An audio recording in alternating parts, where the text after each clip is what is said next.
Idukki ആനച്ചാലിൽ sky ഡൈനിങ്ങിൽ കുടുങ്ങിയ വിനോദസഞ്ചാരികളെ രക്ഷിക്കാനുള്ള ശ്രമം തുടരുകയാണ്. 2-4 വയസ്സുള്ള കുഞ്ഞുങ്ങളടക്കം 5 പേരാണ് 2 മണിക്കൂറിലധികമായി സ്കൈ ഡൈനിങ്ങിൽ കുടുങ്ങിക്കിടക്കുന്നത്. സഞ്ചാരികളെ താഴെ ഇറക്കാനുള്ള ശ്രമങ്ങൾ എന്തായാലും തുടരുകയാണ്. ഈ ക്രെയിനിന് സാങ്കേതിക തടസ്സങ്ങളുണ്ട് എന്നുള്ള ചില വിവരങ്ങളൊക്കെ പുറത്തു വന്നിരുന്നു. ഈ നിലവിൽ സ്കൈ ഡൈനിങ്ങിൽ കുടുങ്ങിയവരെ രക്ഷിക്കാനുള്ള ശ്രമങ്ങൾ തുടരുകയാണ്.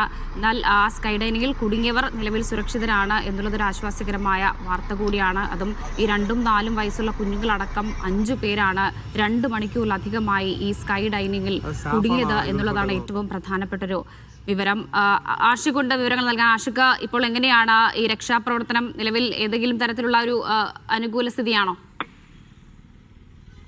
ആശ്വാസകരമായ ഒരു കാര്യം ഈ ഘട്ടത്തിൽ നമുക്ക് പറയാൻ കഴിയും. അവിടെ നിന്ന് ഫയർഫോഴ്സിന്റെ നേതൃത്വത്തിൽ ആളുകളെ താഴേക്ക് ഇറക്കാനുള്ള ശ്രമം ആരംഭിച്ചിട്ടുണ്ട് എന്നുള്ളതാണ്. കയർ കെട്ടി താഴേക്ക് ഇറക്കുക എന്നുള്ള ശ്രമമാണ് ഈ ഘട്ടത്തിൽ ഫയർഫോഴ്സ് ശ്രമിക്കുന്നത്. ആദ്യഘട്ടത്തിൽ കയറുകൾ മുകളിലേക്ക് എത്തിച്ചതിന് ശേഷം ഒരാൾ മുകളിൽ എത്തിപ്പോയതിന് ഒരു ഫയർഫോഴ്സ് അംഗാംഗം മുകളിൽ എത്തി അവരെ പുറത്തേക്ക് എടുക്കാൻ ലോക്കുകൾ അഴിച്ചതിന് ശേഷം താഴേക്ക് കയർ കെട്ടി ഇറക്കുക എന്നുള്ള മാർഗം സ്വീകരിച്ച ആളുകളെ പുറത്തെത്തിക്കാനുള്ള ശ്രമങ്ങൾ ഫയർഫോഴ്സ് ആരംഭിച്ചിട്ടുണ്ട് എന്നുള്ളതാണ്. അപ്പോൾ തന്നെ ഇത് അതീവ ദുഷ്കരവും ശ്രമകരവുമാണ് എന്ന് ഫയർഫോഴ്സ് സേനാംഗങ്ങൾ പറയുന്നുണ്ട്. നിലവിൽ 2 ടീം ഫയർഫോഴ്സ് സേനാംഗങ്ങൾ ആനച്ചാലിലെ ഈ സ്വകാര്യ ആകാശ വിരുന്ന് സ്ഥാപനത്തിലേക്ക് എത്തിച്ചേർന്നിട്ടുണ്ട് എന്നാണ് നമുക്ക് മനസ്സിലാക്കാൻ കഴിയുന്ന. ഈ അപകട വിവരം അല്ലെങ്കിൽ ഈ കുടുങ്ങിക്കിടക്കുന്ന വിവരം അറിഞ്ഞ ഉടനെ തന്നെ ഈ ഫയർഫോഴ്സ് അംഗാംഗങ്ങൾ അങ്ങോട്ട് എത്തിയിരുന്നു. ആദ്യഘട്ടത്തിൽ ഈ മെഷീൻ പുനഃപ്രവർത്തിപ്പിക്കാൻ ശ്രമിച്ചു. അത് പരാജയപ്പെട്ടതിനെ തുടർന്നാണ് ഉടനടി കുട്ടികൾ അടക്കമുള്ളവരെ താഴേക്ക് ഇറക്കണം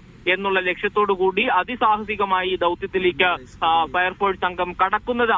മുകളിലേക്ക് ഒരാൾ കയറിപ്പോയി അവരെ ലോക്കുകൾ അഴിച്ച് കയറിൽ കെട്ടി താഴേക്ക് ഇറക്കേണ്ടതുണ്ട്. അതിൽ ഒരാളെ താഴേക്ക് ഇറക്കാനുള്ള ശ്രമങ്ങൾ ഈ ഘട്ടത്തിൽ ആരംഭിച്ചിട്ടുണ്ട് എന്നുള്ള ആശ്വാസകരമായ കാര്യമാണ് നമുക്കിപ്പോൾ പറയാൻ കഴിയുക. അതേസമയം ഈ സ്ഥാപനവുമായി ബന്ധപ്പെട്ടുണ്ടായ സുരക്ഷാ ക്രമീകരണങ്ങളിൽ കൃത്യമായി പാലിച്ചിട്ടുണ്ടോ എന്നുള്ള ആശങ്ക ഈ സംഭവവുമായി ബന്ധപ്പെട്ട സമീപ പ്രദേശങ്ങളിലുള്ള ആളുകൾ പറയുന്നുണ്ട്. സാധാരണ ഉയർത്തുന്ന ഉയരത്തിനേക്കാൾ മുകളിലേക്ക് ഇന്നേ ദിവസം ഇത് മുകളിലേക്ക് ഉയർത്തി എന്നുള്ളതാണ്. സാധാരണ 150 അടി ഉയരത്തിലൊന്നും ഈ യന്ത്രം പ്രവർത്തിപ്പിക്കാറില്ല. അതിനേക്കാൾ മുകളിലേക്ക് ഇന്ന് ഈ യന്ത്രം മുകളിലേക്ക് ഉയർത്തുകയും അതാണ് ഇത്തരത്തിൽ ഈ യന്ത്രത്തിന് കേടുപാട് സംഭവിക്കാൻ കാരണമായത് എന്നുള്ള ആരോപണം ആ പ്രദേശവാസികൾ ഉന്നയിക്കുന്നുണ്ട്. നമുക്ക് അത്തരം കാര്യങ്ങളൊക്കെ പരിശോധിച്ച് മാത്രമേ പറയാൻ കഴിയുള്ളൂ. പക്ഷേ അതീവ സുരക്ഷാ ക്രമീകരണങ്ങൾ വേണ്ട ഒരു വിനോദസഞ്ചാര ഉപാധിയാണ് ഇത് എന്നുള്ളതിൽ യാതൊരു തരത്തിലുള്ള സംശയവുമില്ല. ഏതെങ്കിലും തരത്തിൽ അസ്വാഭാവികമായ സംഭവങ്ങൾ ഉണ്ടായാൽ അതിൽ ഉൾപ്പെടുന്ന, അതിൽ പ്രവർത്തിക്കുന്ന, അതിൽ കയറിയിട്ടുള്ള ആളുകളുടെ സുരക്ഷ ഉറപ്പാക്കാനുള്ള എല്ലാ സംവിധാനങ്ങളും